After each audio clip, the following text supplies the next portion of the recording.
Good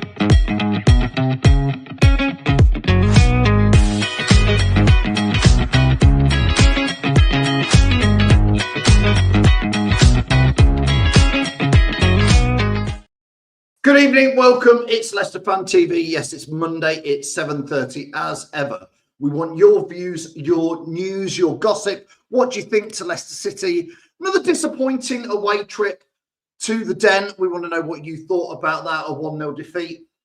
Who do you want to put some blame to? What do you want to discuss about it? Another bad day out, as we say. What is wrong at the club at the moment? It's not just been this season, it's been going on for quite a while. So I want to know your news and views on what is wrong at the club. Does Marty have to take some of the blame now? We're starting to get to that position in the season where we're seeing, is he making the same sort of mistakes, judgment errors week in, week out? What is it? Or is it pretty damn obvious that we've got no strikers within the club? One goal in all those games from the three strikers. And of course, then we've got Leicester v Blackburn coming up at the weekend, as well as obviously Middlesbrough next Tuesday. And then it's Norwich away a week on Saturday. Another 3 games in quick succession. So loads and loads of stuff for us to talk about tonight. And I'll be sharing that link. So if you want to come on camera, get your views in, come on camera, join us. The Leicester City machine is on the march again. Leicester Fan TV presents a variety of content like fan discussions, match analysis, and engaging with Leicester fans worldwide. We want your views live, thanks to our sponsors, Everard's, Pucker Pies, Hologram, Take Me, Newbie & Co, and the Fox's Arms. Want to watch more content like this? Hit the like button. Give us your views. Hit subscribe to Leicester Fan TV and make sure to follow Leicester Fan TV on all socials.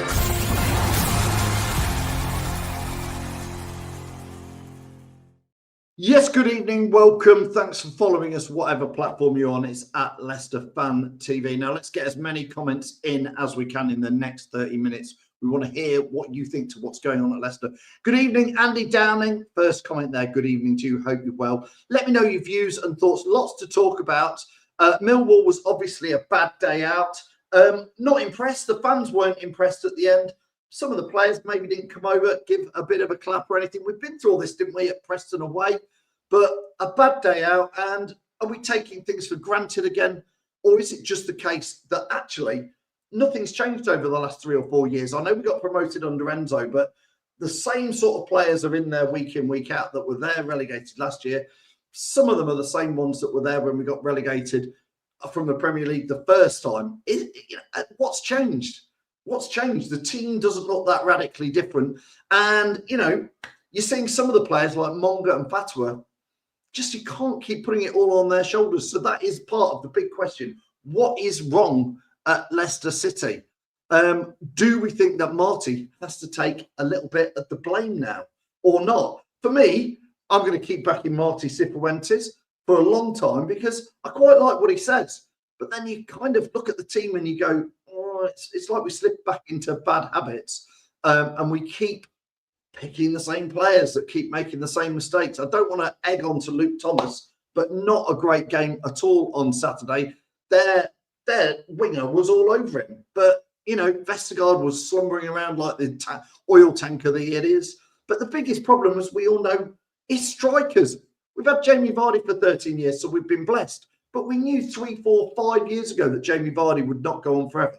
So the club have known that this is what is going on. I don't know if you saw it in the Mercury, but Edouard, remember him? We saw him 7 times last season. But Edouard laying into Ruud van Nistelrooy saying he might have been a great striker, but not a great manager.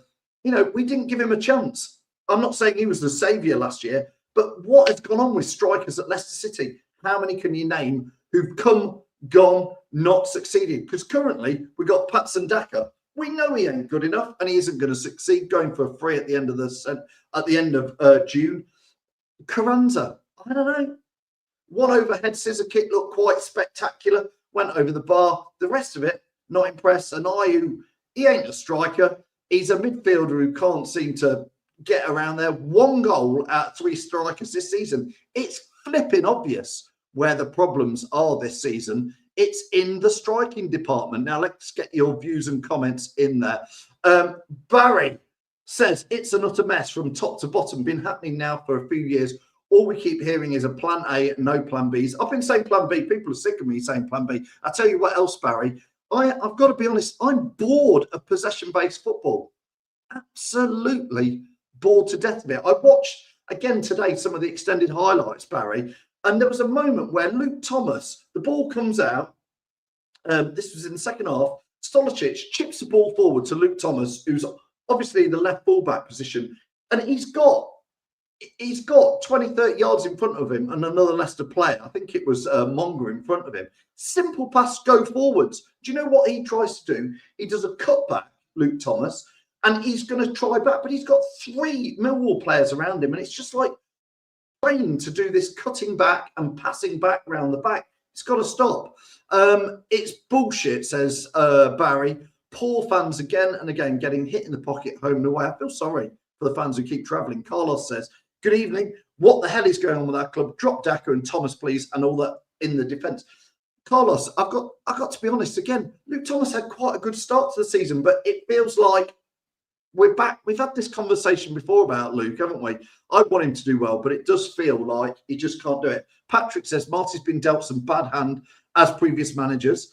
Need at least 2 transfer windows to refresh the squad. Need to stick with him. Patrick, I probably agree with you. I don't see the point. We changed Cooper. I didn't think that was the right thing. Rude had to go. He simply had to go because for whatever reason, and we don't know why, kept picking the same losing team week in, week out. But I kind of agree. It's the players, if you ask me, that are a problem in there. Good evening, Sean. Good evening, Dorco. Hope you're well. Going to be joined very shortly by Steve, who's been doing a lot of running recently. So I'm going to get Steve in. I know he's waiting in the green room. Don't forget, I'm going to post the link out there. If you want to come on camera, you can do. Give us your views and give us your comments. There's a lot to talk about tonight. And on such a sad day, because it's 7 years since, of course, Top Vichai forever in our minds. The chat there he is. Chairman, sad time, but we must remember the happy times with him. But yeah, 7 years. I'm sure some of you want to talk about that as well. Clibbo, come in and give us your views. Great to hear from you, mate. He says, please change the system. Fullbacks are not at the level. Marty has to take some of the blame. I don't know who we think we are as a football club. I don't know who these players are. Again, the penalty we gave away. You know, I'm not Harry Winks' biggest fan after the shenanigans that he pulled last year. Didn't want to come in and do his shifts and didn't play for us for the last 12 games. But now people want to say, oh, he's the best player. I don't like Harry Winks anymore. I've been honest about it. I didn't like his attitude. Again, sliding in. And then that little kick out, that was a petulant kick out to give the penalty away. And none of the other Leicester players went up to the ref and said, ref, that wasn't a penalty. They all knew what he'd done. It's just, for me, it was lazy. It was pub football. It was cynical. It was just like, oh, I'll just trip him over. That's what it looked like to me. You guys watched it. What did you think to Harry Winks in there?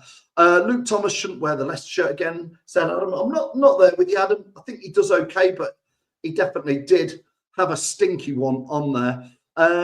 Neil says, don't think you can blame the manager. The blame has to go on the board for buying strikers. Well, we did. Yeah. I mean, we didn't even buy Carranza. We've not spent a penny in the summer. Couldn't hit a barn door at close range. We need to find a striker who can get 15 to 20 goals in the season, or we've got no chance of getting promoted. I mean, Daka had, what was it, 1 sniff on Saturday. The header, I don't know. I argued with Reedy about it today in the office. I said I thought he should have done better. Reedy said it's a tough one. He's on the penalty spot. I've seen Saturday Leicester League goals being scored from a big, burly number 9 striker down, Fry Lane old boys, Holland's, all round Leicestershire, there'll be a goal scored on a Saturday or Sunday, bosh, from the centre spot of the penalty area like that. That's just me. I'm old school. I don't know. Clibbo says I'd play 2 up top. Both our strikers played better as a 2. Yeah, we looked better in that last 5-10 minutes when the 2 of them were up there. At least we had half a chance, but we're still passing it round the back, Clibbo, when we don't need to. Wayne says the whole club's the problem at the moment in free fall. I don't know where you pin it, Wayne. Where'd you go with it? I don't know. Shambles from top to bottom, says Tom. If you're wondering what direction the club is heading, just look at what player we've just given a new contract to recently. What you talking about, Tom? I'm not quite sure who you're about, but let me know. Gary says, like I said before, who's picking the same team week in, week out, the manager or someone else? Gary, I said exactly the same on Saturday. I said, is it the players picking this? Do the players keep forcing the hands of the managers? Did they force Cooper to pick this team? Did they force Rude? Did they force? I don't know. I don't know why they keep getting picked. Some of these players in there. I'm going to add Steve in because he's waiting patiently. Steve, thanks for joining us, mate. Hi, Phil. You all right, mate? I'm good, Steve. Thanks so much for joining us and coming on Leicester Fan TV. Let's start off by introducing you, Steve. You're doing a lot of running in October. A lot of people will have seen you, especially on Twitter. Just tell everybody who's watching what you're trying to achieve. So I am running 5.25K every day of October. It's called Prostate United. It's a challenge that kind of quite a lot of football clubs get involved in. And basically people run, get sponsored, and then they have like a little league table that kind of tracks kind of who's the top fundraisers, that kind of thing. And basically all the money goes towards to Prostate Cancer UK. So yeah, it's a good thing to be involved in. It's good. It's difficult but good fun. What's that? They're going to be about 160k over the month. Yeah. So the reason I do 5.25 is because it takes me over 100 miles as well. So it just kind of adds a little bit extra to it. So brilliant. We'll come back to that in a minute, and we'll make sure we share the link. You're a Leicester fan as well. Yeah, massive one. Yeah. For my sins, I've been a Leicester fan since I was about 5 years old. So 46, 47 years now. So yeah. Fantastic. So you can run 5K. So you could probably get in the team on Saturday. No. Definitely not. You've probably got more chance of scoring a goal than our three strikers, though, Steve. I wouldn't want the abuse. That's the thing. The 8K a week would probably take the edge off. That'd be a good softener. That, yeah, definitely. Listen, Steve. Just before we'll obviously get back on and help share the link out there, and anybody following, just give us your Twitter so people can make sure they are following. Yeah, it's at the real LCFC. Fantastic. Steve, what's your biggest thing you want to talk about for Leicester City at the moment? Our headline question tonight is, what is wrong at the club at the moment? Because it does, to me and many fans, it feels like there is something not right. Do you agree with that? I think so. I mean, obviously, results over the last kind of 4 years have clearly demonstrated that things aren't right.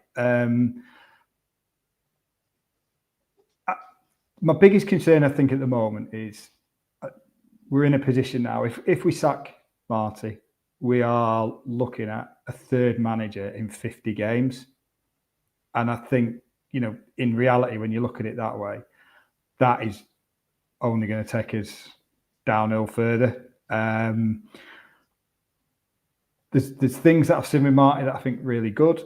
I think he speaks really well. I think certainly when he first came into the club, the ideas of kind of what he wanted to do to bring the age of the side down and integrate kind of the academy lads and everything like that seemed to be really good. I think the only concern or a couple of concerns I've got at the moment is obviously I think the form over the last 8-9 games is really worrying, particularly when you think that the transfer window closed and you kind of felt that would bring some stability back. It's actually since then the form's kind of dropped off the edge of a cliff a little bit. The other thing that does bother me is I don't think we've strung 90 minutes consistently in one game at all. And I think it's actually the concern I've got is how different we are in two halves of football.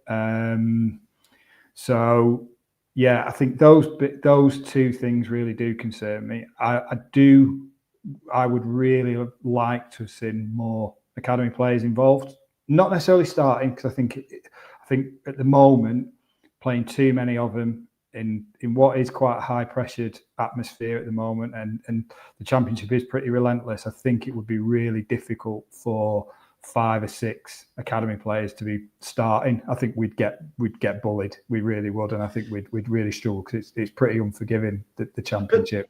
I definitely hear with what you're saying, and if you're watching this, please get your views in on what Steve's saying there. I kind of agree with everything you've just said, Steve, but almost chucking it back, playing devil's advocate to Jon, in the summer, in pre-season, and when Martin came in, there was all this talk about, look at the youth of the squad. There was podcasts and chat about 5, 6, 7 young players coming through. Lewis Page, obviously Jeremy Monga, Jake Evans, Ben Nelson. This is what we want. The academy's playing off. We've invested millions and millions into Seagrave, and now look at it. We're going to reap the rewards, get rid of the old wood, blood the new kids in there. Well, all I saw on Saturday really was Monga. And to be fair, I think he was been sussed out over the last few weeks anyway, that he's got tricky feet. He's got FIFA feet, and then the end product he's got to learn and develop. But how quick have we gone back to the team that almost got relegated and the team from 2 years ago? It looks pretty much like the team from 2 years ago that got relegated from the Premier League to me, Steve. Yeah, no, I agree. I mean, personally, I definitely think Nelson should have been in from the start of the season. I thought it was the perfect opportunity to kind of integrate him in as a first team regular. And then I think Monga could have probably started a few games, on the bench a few games. I think he looks better coming off the bench at the minute against tireder legs when the game's kind of become a bit more stretched. I think from the start, I think it's really difficult for him to kind of really get into the game. But I would have really liked to have seen 4 or 5 of the academy lads on the bench, where they can bring high energy, for the last 30 minutes. And I think that would really change the game. It'd be a great way of integrating him, then giving him the odd chance to start through, kind of rotation, that kind of stuff. Looking at it at the moment, that's the one kind of real disappointment I've had with, I think, since Marty's come in, the fact that, because like you say, pre-season, I was excited. That was all the talk. Yeah. So that's probably the biggest disappointment. The other bits, I mean, I suppose the problem is, as a fan base, we've got to decide kind of what we want to do. Do we want to kind of, is it promotion at all costs? In which case, the likelihood is the team that he's selecting is probably the team that that's the way he's got to go with. If people are expecting us to kind of, or hope that we do what we did under Enzo, or are we ready for accept that, we're going to have 4 or 5, 6 academy players in there, but we're going to have some bad results. It's going to be a learning curve for him. It's going to be, bumps in the road, all that kind of stuff. And it's just really, what would the fans get behind? I know personally now I'm at a stage where I would happily see Nelson starting, probably alongside a Collie. Build a partnership. Yes, we will concede goals. They will make mistakes. There's no doubt about that. But at least that over the next 2-3 years, they could form a partnership. They both, whilst Akoli, I think, has got some limitations, particularly around kind of in possession, I think he's a good, strong physical defender. And I think with the right partner next to him, we could end up with a really good pair of central defenders who will have some good sell-on value further down the line. I think Louis Page looked what he was, which was a 16, 17-year-old lad kind of making his way in the game in the first couple of games. I think certainly against Charlton and Birmingham, he didn't disgrace himself, but at the same time, I think you could tell he was a young lad, kind of played quite safe, played quite within himself, but I think would have only got better with more minutes. And I think he'd have benefited from perhaps having a run of coming on for the last 20 minutes, for a few games. And I think he'd have grown and developed. I would have liked to have seen Jake Evans get a chance, particularly given the fact that, the strikers aren't really firing at the moment, and he offers it maybe something a little bit different, just in the fact that it brings some energy to the team. Aluko, I think he certainly looks like he's physically wise. He's perhaps the most ready to step in alongside Nelson. I think he potentially could do it. And then after that, I think, you're looking, it'd be interesting to see what Sammy Braybook is like, because he seems to be doing well at Newport. Looking at it, he seems to be getting 7s and 8s out of 10 every week. So hopefully, a bit like Dewsbury Hall when he went to Luton and Blackpool, that Sammy will come back and that'll give us something. I think the one area that I think we've really struggled with the last 4 years or so is I just feel like we lack physicality as a squad. Yeah. When you look at it, we don't. You look at a lot of the other teams, and they seem to have kind of athletic players who can, and big physical players, but athletic, and yet we seem to have quite a lightweight side. We seem to get bullied in certain circumstances, in certain games. We just don't seem to have that same energy. I always feel like in midfield, we always seem to look like we're a yard behind everybody else. And that's been a concern, because I felt, at least under Enzo, we had a kind of a style, and we seem to be able to, at least match up to teams. But I don't know, this season we've kind of looked like, as soon as the teams kind of got at us, we look like we're going to fold, which is a bit of a worry. I agree, Steve, with virtually everything you're saying. For me, the biggest difference between this team and the Enzo team, because there's a lot of the same players in there, but the two biggest differences, which are massive, is Kiernan Dewsbury Hall is clearly a class above anybody we've got in the current squad anyway. Else, how's he played for Chelsea and played for Everton and doing well and be valued at a £30 million player? He's clearly better than Harry Winks, clearly better than Skip, Samari, any of these, clearly better. But then the one player we haven't got is Jamie Vardy, who in that Enzo team got us 20 plus goals and scoring us goals. And to me, that's the biggest thing at the moment. That's just so obvious, that there is no striker. One goal out the three of them, which it brings me back to what you said, is rather than see Patson Daka come on and fluff his lines again, rather than watch Carranza do, in my opinion, not a lot, and one overhead kick, could have been amazing. We'd have been reveling in his Carranza overhead kick if he'd have scored. I'd rather see Jake Evans come on for 25 minutes and do nothing, but at least run around and put some effort in and look like he flipping wants to be on there, Steve. That's my thing. Yeah, no, agreed. I mean, I think the other thing as well, we've lost over time, over the last sort of 3 or 4 years, with various players kind of leaving or retiring, etc. We've lost a lot of experienced, good professionals, kind of players that knew the club and would kind of guide new players and the likes through, kind of, obviously Casper was a massive loss, Wes Morgan, then you're looking at Mark Albright and people like that, people who kind of would Steve, in today's team on Saturday against Millwall, name me a player. I'm going to try and put the name into your mouth there almost. But for me, the player who should be doing that is an experienced player, played in the Champions League final, played for Spurs, plays in the middle of the park for Leicester, paid 90 grand a week in the midfield, and that's Harry Winks. But again, to me, he kind of struts around a pitch and gives away. To me, that's just a lazy penalty that he gave away. It looked like at the end he just thought, I'll kick him over like you would on a Sunday league pitch, Steve.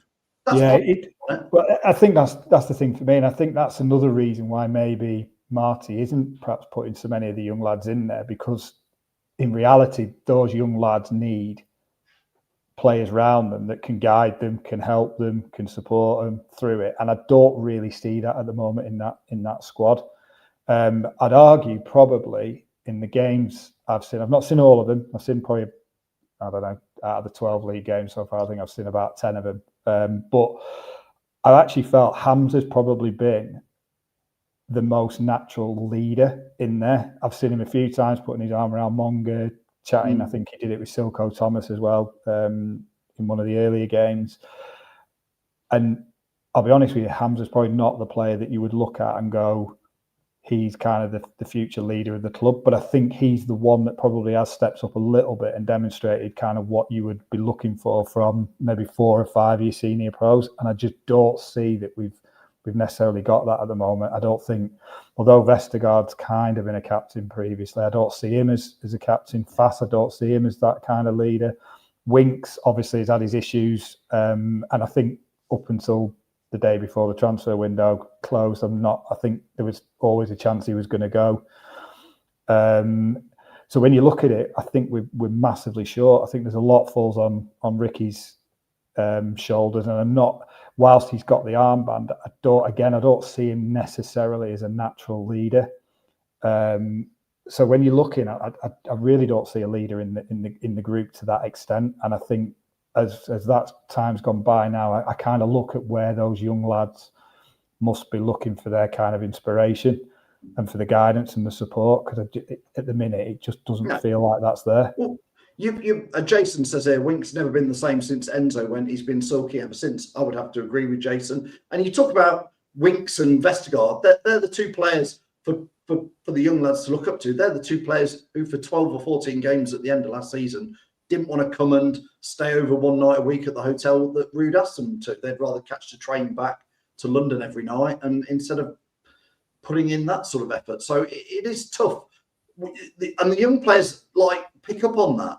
They absolutely pick up on senior pros. Well, they don't toe the line. And that's what somebody asked me a question earlier. I can't find it. Sorry, Baz says here, what's your opinion on the club at the moment?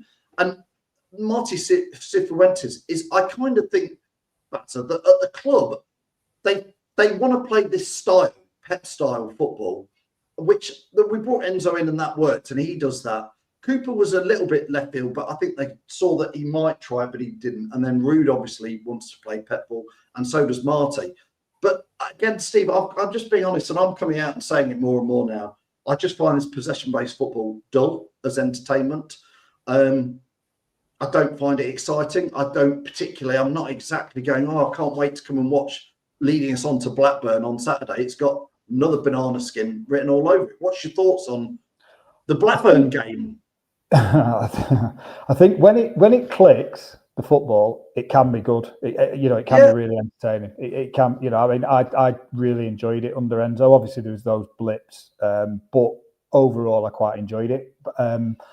But at the moment, I do feel like something I've noticed this season, and it might be me, but I feel like when we're actually in possession, particularly when we're playing it kind of from the back four into midfield or out to the full-backs and even playing it into the wingers, we are kind of quite fixated on playing it into the players' feet. But when we do, the ball speed seems quite slow, which is then allowing the opposition to kind of press, which is then putting kind of players such as your Luke Thomases, your Coleys, etc., guys who perhaps aren't as confident in possession as some of the others, putting them under pressure. But I also think what it's doing is it's creating opportunities for the opposition to kind of put pressure on us, win the ball back high up, and then kind of hurt us on transitions. Certainly with Fatawu and Mavididi, I find that we're not really getting the ball enough into space for them to kind of create one-on-ones. What's tending to happen is it gets them into feet, and then the opposition is just doubling up, which is making it really difficult. Hence why I don't think we're creating a massive amount of chances other than kind of people having to score absolute worldies. So I'm nervous about Saturday because I kind of feel like we've been sussed out. But I actually think that style of play has been sussed out. I agree. You look at most of the teams that are playing it, and I watched the Man City game yesterday. Teams have worked out now how to hurt Man City, how to beat them. You look in our division now, and most of the teams that are playing kind of the mirror image of Pep ball or trying to replicate it are struggling now, because I think teams have learned to go man to man.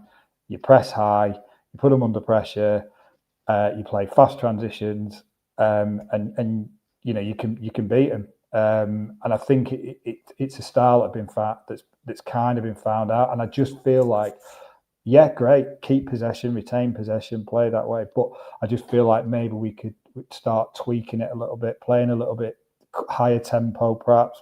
Just playing slightly different. The Millwall goal on Saturday just reminded me of 2016 Leicester City. They didn't have so much of the possession, and really it was, some people would say it was a hoop forward. It wasn't. It was a long through ball pass over the top. Nice little touch to control it a little bit, then pops it in the back of the net. Football's not a rocket science game, Steve. I know you're not as old as me quite, but it's not rocket science.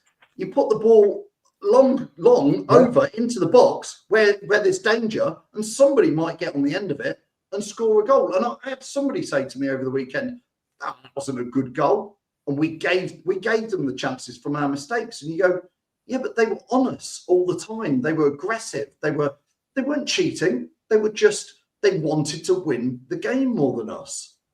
I think I've noticed a lot of the goals we've conceded have been from quick transitions, and like you say, it's not a long ball. I mean, Preston did it to us twice, where they just got the ball forward into space that we'd left because we'd kind of pushed people, inverted people, and they just exploited the space behind us. Good balls into good areas. Yeah. And end of the day, a goal's a goal. Yeah. And I'm not one of those that kind of want to see us just get it forward kind of no, thing. I'm not. But there's times to mix it up. We were so predictable passing it around the back. Again, that incident I was talking about earlier, where Luke Thomas was given the ball, and I think it led to their penalty because he could have just gone forward with it, pushed it forward, and either ran on or passed the ball forward. He didn't. He did a chop back and wanted to go back round because he's trained to do that. So I'm not actually having a go at Luke Thomas here because he's been coached to death to pass it round the back. But he had one Millwall player around him, another one there, and they're all, like you said, they swarmed over us. The funny thing is, I still look back at even the Enzo season, and I still think that we are a better team when we play fast transition. So the games again, I think when we played Birmingham away, the 2 Southampton games, where we kind of we're happy to maybe relinquish possession a little bit, but then play faster transitions, and we scored goals for fun, and we looked so dangerous because I think when you still look at it, I'm looking at players like Mavididi, looking at players like Fatawu. The strength is the pace and the ability to hit on the counter. So sometimes I do get a bit frustrated that we kind of give the ball to them 40, 50 yards out of goal, and then they play it back, and then we kind of play it back. And whereas I think we've got to look at it, and I think we did it for the first 10 minutes against Portsmouth, where we got, I think we managed to get Fatawu through on the channel, but we also got Carranza through on a couple of occasions. Didn't quite come off, but we seemed to kind of play the ball a bit quicker and a bit earlier into space between kind of the defender and the fullbacks, and try and exploit that rather than playing it into feet and then kind of, because we are getting man marked in every game. So it's very difficult for us to kind of create anything. And I think when we slow it down, we just give the opposition the opportunity to get 10 men behind the ball and stifle us. So my fear with Blackburn is they'll do a job on us. I can see it'll be a 2-1. And what's worrying me a little bit more at the moment with us this season, at least under Enzo, a lot of the time, if we went 1-0 up, we'd kill the game off. Whereas this season, when we go 1-0 up, we seem to really struggle to get that second goal, and then and then we seem to just completely go into our shells second half. Don't really know whether to attack or defend, and then kind of get caught in no man's land. So I mean, I really don't want it to. I want us to turn it around, and I want it to turn it around from Saturday. Just, I think, if nothing else, to give Marty a little bit of kind of comfort zone again and a bit of airspace for him to kind of keep pushing along. I think another defeat, especially at home, on the run that we're on, because that'd end up being kind of 1 in 9. I think it's going to start to get, become quite difficult for him. But I also hope that he perhaps uses this game to make some changes. But in the same way, I don't know whether he's going to look at it a home game under the run we're on. Is he really going to want to throw? It's going to be nervous. Players, it's good, So it's going to be nervous.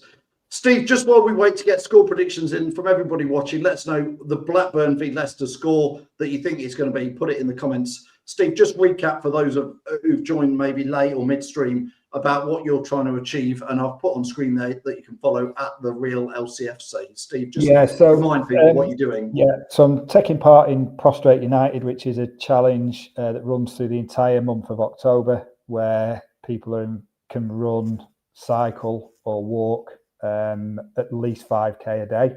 So I'm running 5.25k a day, and it's basically to help raise funds for prostate cancer, but also more importantly to raise awareness, get blokes talking about it. I've done this now 3 years in a row, and the amount of people that have reached out, people I didn't know, some of them, to be fair, fellow Foxes fans, others kind of friends and family that have reached out and or colleagues from work, ex-colleagues that have reached out and kind of told me how this has affected them. Obviously, it affects 1 in 8 men. Somebody loses their life every 45 minutes, which is a bit of a frightening stat when you put it into, you think every half of football somebody loses their life because of this disease. The other thing is 50,000 men will be diagnosed in the UK with this disease in a year, every year. So it's really important, I think, to raise the awareness. This is the equivalent of breast cancer, and obviously massive strides have been made over the last kind of 20 years in terms of breast cancer screening, all that kind of stuff. And obviously with prostate cancer, it's not at that level yet, but hopefully over time with these kind of things that people are doing and raising the money, that it'll become a point where men over a certain age obviously get, kind of screened regularly. It's not at the moment. You have to ask to get tested. The worrying thing with it all is that there's no real signs of it as well. There's no symptoms or anything like that. So if it does go undetected, then obviously that can be quite severe if it's kind of found later on. Yeah. But yeah, so it's like I say, it's just to kind of obviously raise awareness, in particular, get people talking, and obviously alongside that, raise some much needed money. Yeah.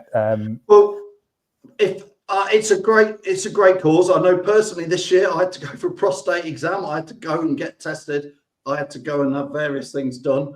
But hey, it's better to go and get these things tested. And just like Steve says, they won't come and find you if you're over a certain age. If you're over 50, go and see your doctor. Go and speak to them. You have to argue a little bit, I found, to even get checked out. So it's not straightforward.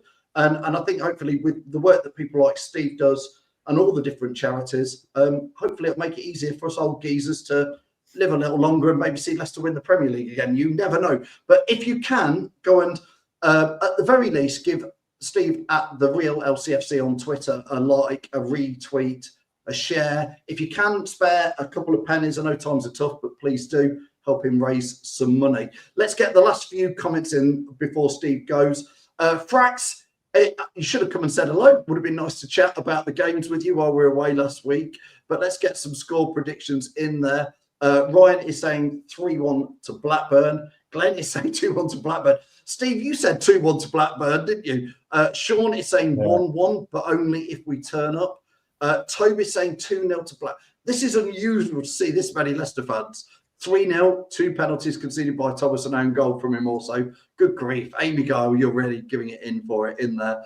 But Nigel says Amy's spot on the left-back position is our worst. It's scary to see, Steve, that fans are already feeling a bit nervous about it. But I just want to say a massive good luck to you. You've only got a few more days to go. You finish on Friday? I do. It's a special one on Friday, to be fair, so keep an eye out on that one. Okay. We will do. Well, thanks, Steve, for joining us so much. And thanks a lot. Thanks for having me, and thanks for everyone who's supported so far. It's been brilliant. Thank you. Well, I hope we can get you on again, Steve, because regardless of your runs, you talk a very good game of Leicester City. So hopefully we'll get you back on again. Oh, that'd be brilliant. Cheers. Thanks, Phil. Cheers for that. Thanks, Steve. Bye-bye. Bye. I'll let Steve go. Loads to talk about. And obviously 3 games in the next 8 or 9. Well, from Saturday, it'll be 3 games in 7 days. So there's lots of content here on Leicester Fan TV. On Thursday, we've got Fox's Focus with Simon and, of course, Jono. We've got Tactics Talk with Reedy and Sam. And then we've got, obviously, Match Day on Saturday with lots of content from the game, because don't forget, we go to the games. We don't just watch it from our armchairs. We're actually there cheering the Blues on. Not that it matters, by the way, if you watch it from your armchairs, but that's why we don't do a watch-along, because we're at the game. But obviously, the big news this weekend was Jamie from the Fox's Arms is back.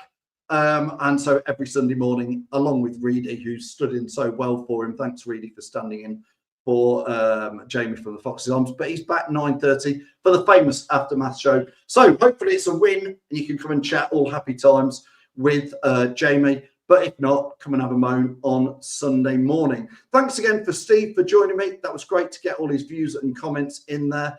And for every single one of you who's put a comment in tonight, I tried to get as many on screen as I could. Sorry I couldn't get them all in, but I do appreciate it and we do read them all. So if you can, give us a bit of a like. If you're on Facebook, if you're on YouTube, make sure you subscribe and keep giving us all your support. Thank you so much to everybody who's watched.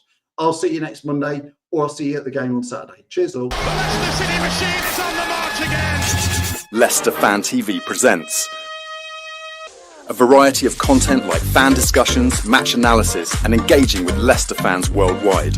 We want your views live, thanks to our sponsors, Everard's, Pucker Pies, Hologram, Take Me, Newbie & Co, and the Fox's Arms. Want to watch more content like this? Hit the like button. Give us your views. Hit subscribe to Leicester Fan TV and make sure to follow Leicester Fan TV on all socials.